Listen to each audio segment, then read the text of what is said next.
நமச்சிவாய வாழ்க. நாதந்தாள் வாழ்க. இமைப்பொழுதும் என் நெஞ்சில் நீங்காதான் தாழ் வாழ்க. வாழ்க வளமுடன். அனைவருக்கும் இனிய வணக்கங்கள். நாம் இந்த பதிவில் பெயர்ச்சியாகும் செவ்வாய் பகவானால் ராசிக்காரர்களுக்கு ஏற்படும் சுப மற்றும் அசுப பலன்கள் என்ன என்பதனையும், அசுப பலன்கள் ஏற்படுமாயின் ராசிக்காரர்கள் செய்ய வேண்டிய பரிகாரங்கள் என்னென்ன, வழிபட வேண்டிய தெய்வம் யார் என்பதனை பற்றியும் விரிவாக காண்போம். உங்கள் வாழ்வில் வளமும் நலமும் செல்வ செழிப்பும் பெற்று வாழ்வில் உயரிய நிலையை அடைய எல்லாம் வல்ல இறைவனை வேண்டி விரும்பி கேட்டுக்கொள்கிறேன். செவ்வாய் பகவான் சகோதரக்காரகன் ஆவார். சிவப்பு நிறத்தின் அதிபதி, ஆண் கிரகம், அதிலும் தைரியமான கிரகம். செவ்வாய் துடிப்பானவர், இளமையானவர், இள ரத்தம், வீரமான கோபமான இளைஞனை போன்றவர். எதற்கும் பயப்பட மாட்டார், துடிப்பானவர். தைரியத்தையும் வீரத்தையும் குறிப்பவர் செவ்வாய் பகவான். இவர் கிரகங்களின் தளபதியாக கருதப்படுகிறார். செவ்வாய் பகவான் மேசம் மற்றும் விருச்சிக ராசிகளின் அதிபதியாக உள்ளார். ஒருவருடைய ஜாதகத்தில் செவ்வாய் சுபஸ்தானத்தில் இருந்தால் அந்த நபர் வீரம், தைரியம், ஆற்றல் மற்றும் சக்தி வாய்ந்தவராக இருக்கிறார். அனைத்து கிரகங்களும் ஒரு குறிப்பிட்ட காலத்தில் தங்கள் ராசியை மாற்றுகின்றன. இவற்றின் தாக்கம் அனைத்து ராசிகளிலும் காணப்படும். செவ்வாய் பெயர்ச்சியும் அனைத்து ராசிக்காரர்களின் வாழ்விலும் ஒரு குறிப்பிடத்தக்க தாக்கத்தை ஏற்படுத்தும்.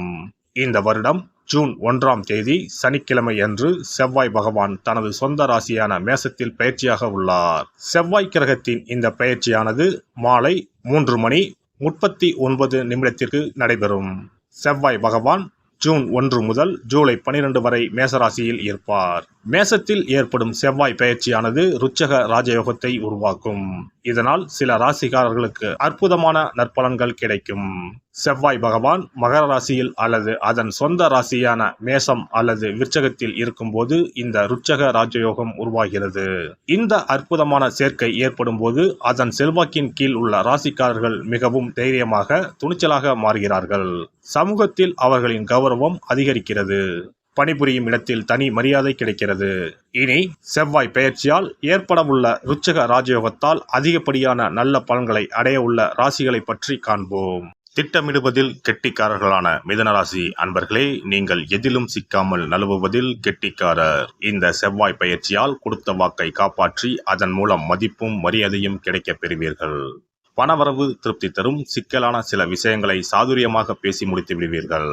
வீண் பயத்தை தவிர்ப்பது நல்லது. தொழில் வியாபாரம் முன்பு இருந்ததை விட முன்னேற்றம் அதிகமாக இருக்கும். வியாபாரம் தொடர்பான பயணங்களால் ஆதாயம் உண்டாகும். உத்தியோகஸ்தர்கள் தங்களது சாமர்த்தியமான பேச்சால் எல்லாவற்றையும் திறம்பட செய்து பாராட்டுகளை பெறுவீர்கள். குடும்பத்தில் உறவினர் வருகை இருக்கும். தேவையற்ற வீண் பேச்சுக்களை குறைப்பதன் மூலம் குடும்பத்தில் அமைதி ஏற்படும். வாழ்க்கை துணையின் ஆதரவு உண்டு. பிள்ளைகளுக்காக செலவு செய்ய நேரலாம். கோபத்தை தவிர்த்து பேசுவது நல்லது. பேசும்போது வார்த்தைகளை கோர்த்து பேசுவது நல்லது. பெண்களுக்கு சாதுரியமான பேச்சின் மூலம் சிக்கலான பிரச்சனைகளையும் தீர்த்து விடுவீர்கள். பயணங்கள் செல்ல நேரலாம். கலைத்துறையினருக்கு உடன் பணிபுரிபவர்கள் வீண் வாக்குவாதங்களில் ஈடுபடலாம். எனவே கவனமாக இருப்பது நல்லது. சாதுரியமான பேச்சின் மூலம் காரிய வெற்றி உண்டாகும். பிரிந்து சென்றவர்கள் மீண்டும் தேடி வரலாம். மற்றவர்களை திருப்தியடைய செய்யும் வகையில் உங்களது செயல்கள் இருக்கும். டெக்னிக்கல் சார்ந்த துறையினருக்கு தொட்டதெல்லாம் துலங்கும். அரசியல் துறையினருக்கு முக்கிய நபர்களின் உதவி கிடைக்கும். தன்னம்பிக்கை அதிகரிக்கும். விடா முயற்சியுடன் ஈடுபட்டு காரியங்களில் வெற்றி பெறுவீர்கள். விருப்பங்கள் கைகூடும். அடுத்தவரை அதிகாரம் செய்யும் போது கவனம் தேவை.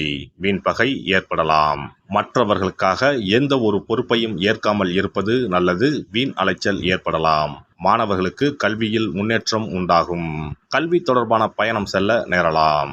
நட்சத்திர பலன்கள் மிருகசிரிசம் 3-4 பாதங்கள். தொழில் வியாபாரத்தில் மெத்தன போக்கு காணப்படும்.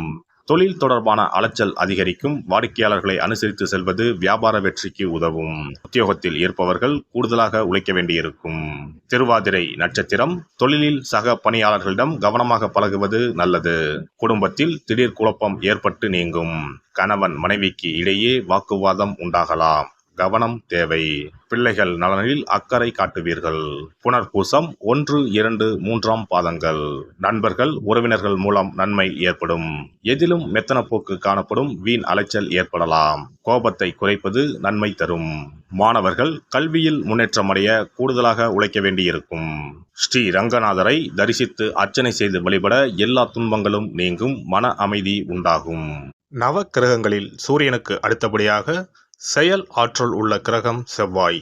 ஆளுமை திறன், ஆற்றல், வீரம், அதிகாரம் செய்தல், வளைந்து கொடுக்காத தன்மை, தர்மம், நீதி, நேர்மை, நியாயம் போன்ற அம்சங்கள் கொண்ட கிரகம் செவ்வாய். செவ்வாய் பலமாக இருந்து நல்ல ஆதிபத்தியம் பெற்று அவரது தசை நடக்குமானால் சகோதர சகோதரிகள் மூலம் பெரும் அனுகூலம் ஏற்படும். பெரிய பதவிகளில் உள்ளவர்கள் தொழில் அதிபர்களின் தொடர்பு கிடைத்து அதன் மூலம் முன்னேற்றம் உண்டாகும். பலமற்ற ஆதிபத்தியம் பெற்று தசை நடக்குமானால் கீழே விழுவதும் அடிபடவும் நேரிடும். வாகன விபத்துக்களை சந்திக்க நேரிடும். இரத்த காயங்கள், வெட்டுக்காயங்கள், இரத்த சம்பந்தமான நோய், சித்தப்பிரமை, தலையில் அடிபடுதல் போன்றவற்றை ஏற்படுத்துவார் செவ்வாய் பகவான். வீண் வழக்குகள், சண்டை சச்சரவுகள், மறைமுக நேர்முக எதிரிகள், பொருள் களவு போகுதல், செய்தொழில் வியாபாரத்தில் திடீரென்று பெருத்த நஷ்டம், அரசாங்க கெடுபிடி, பதவி இறக்கம், மறைந்து வாழும் சூழ்நிலை என்று பலவகை இன்னல்களை உருவாக்குவார். செவ்வாய் முதலான தோஷங்கள் அனைத்தும் நீங்க அவரின் அருளை முழுவதும் பெற செவ்வாய்க்குரிய அதிதேவதையான முருகனை வழிபடுவதும், கோதுமை ரொட்டி, வெள்ளை எள் கலந்த இனிப்பு பலகாரங்கள், துவரை போன்றவற்றை ஏழைகளுக்கு தானம் கொடுப்பதும் நல்லது. செவ்வாய் கிழமைகளில் விரதம் இருந்து செவ்வாய் பகவானுக்கு விளக்கேற்றுவது, சஷ்டி விரதம், கிருத்திகை விரதம் மேற்கொள்வது, தினமும் கந்த சஷ்டி கவசம் படிப்பது நல்லது. மேலும் செவ்வாய்க்குரிய கல்லான பவளக்கல்லை மோதிரத்தில் பதித்து அணிவது, சிவப்பு நிற ஆடையை அணிந்து கொள்வது, செப்பு பாத்திரங்களை உபயோகிப்பது போன்றவற்றால் செவ்வாயால் உண்டாகக்கூடிய தோஷங்கள் குறையும். செவ்வாய் பகவானுக்கு செய்யும் பரிகாரங்கள் அனைத்தும் முருகனுக்கு உகந்தது என்பதால் முருகனின் திருவருளும் கிட்டும். திருமண வாழ்க்கையில் செவ்வாய் பகவானுக்கு முக்கிய பங்கு உண்டு. திருமணத்துக்கு வரன் பார்க்கும் போது பிள்ளைக்கோ அல்லது பெண்ணுக்கோ செவ்வாய் தோஷம் இருக்கிறதா என்றுதான் முதலில் கேட்பார்கள். அந்த அளவுக்கு செவ்வாய் தோஷம் மிகவும் முக்கியமானதாக பார்க்கப்படுகிறது. ஒருவரின் ஜனன ஜாதகத்தில் லக்னம், சந்திரன், சுக்கிரன் ஆகியோருக்கும் செவ்வாய் இருக்கும் இடத்திற்கும் உள்ள தொடர்பை கொண்டுதான் செவ்வாய் தோஷம் ஒருவரின் ஜாதகத்தில் எந்த அளவுக்கு வலிமையாக இருக்கிறது என்பதை கணிக்க முடியும். செவ்வாய் தோஷம் இருக்கிறது என்றால் நம்பிக்கையோடு மிக எளிய பரிகாரங்களை செய்வதன் மூலம் தோஷ நிவர்த்தி பெறலாம். செவ்வாய் தோஷம் என்பது திருமண தடையை ஏற்படுத்துவது மட்டுமல்லாமல் மேலும் பல இடையூறுகளையும் ஏற்படுத்தும். எனவே செவ்வாய் பகவானை செவ்வாய் தோறும் செவ்வாய் ஹோரையில் வழிபடுவதும், செவ்வாய்க்குரிய கடவுளான முருகப்பெருமானை 9 நெய் தீபம் ஏற்றி வழிபடுவதும் செவ்வாய் தோஷத்தினால் ஏற்படக்கூடிய அசுப பலன்களின் தாக்கத்தை பெரிதும் குறைக்கும் என்பது ஐதீகம். செவ்வாய் தோஷம் ஒருவருக்கு இருந்து ஒருவருக்கு இல்லை என்றால் திருமணம் செய்யக்கூடாது என்பது சாஸ்திரம். இருவருக்கும் இந்த தோஷம் இருந்தால் திருமணம் செய்து வைக்கலாம் என்று சிலர் சொல்வார்கள். ஆனால் பொதுவாக தோஷம் ஒருவருக்கு இருந்தாலும் சரி அல்லது இருவருக்குமே இருந்தாலும் சரி, தக்க ஜோதிடர்களை ஆலோசித்து முறைப்படி பரிகாரங்கள் செய்வதுதான் சரி. செவ்வாய் தோஷத்தால் திருமண தடை உள்ளவர்கள் வைத்தீஸ்வரன் கோவிலுக்கு வந்து அரச மரத்தடி விநாயகர் ஆதி வைத்தியநாதரை வழிபட்டு ஆலமரத்தை சுற்றி வர வேண்டும். வைத்தியநாத சுவாமி, தையல்நாயகி அம்மன், செவ்வாய்க்கு அதிதேவதையான முருகப்பெருமானை வழிபட வேண்டும்.